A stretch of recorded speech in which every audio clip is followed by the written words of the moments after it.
Hey guys, welcome back to the NYC Moving Out series. So today's episode is actually going to be a journey back in time. We are going back to the end of May when Nick was moving out of his Manhattan apartment, which he shared with his roommate Eric. It was a 2-bedroom and 1 small bathroom that they shared, and I just wanted to show, sort of vlog style, his old neighborhood, his apartment, our last meal in the neighborhood, and then an empty apartment tour just so you guys can check out the bang for the buck. They paid $3,000 a month at this apartment. So if you missed the first episode, that is when the empty apartment tour for the current apartment we're in, that's when that was shown. So we're in this apartment now and it is $2,500 a month. We get 2 bedrooms, a basement, and 2.5 baths. So I really appreciate the space, but of course we are in Ridgewood, Queens, where things are a little bit slower. So I would say the Manhattan definitely has that, you know, price point because of where you are. But anyway, enough blabbing, let's get into the video. So this is Nick's neighborhood that we are leaving. It is in Manhattan on 63rd Street and 1st Avenue. And I really love just being in the heart of the city. That's probably what I'm gonna miss the most. For the past year that I've visited Nick, I've always come to this area. Super bustling, lots going on.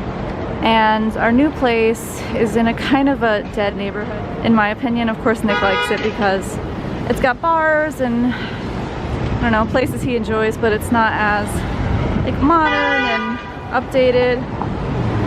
So yeah, I mean, yes, this can be noisy sometimes, but I prefer it to, I don't know, most other areas still.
So this is my shelf that contained all my things here. So like my micellar cleansing water, apparently a bottle of water that Nick shelved for me. I don't know why he did that. I wish he would just throw it out or put it in the fridge or something, but I think it's his way of teaching me not to leave shit out. My scrunchie, and then like skincare, makeup, essentials for whenever I slept over.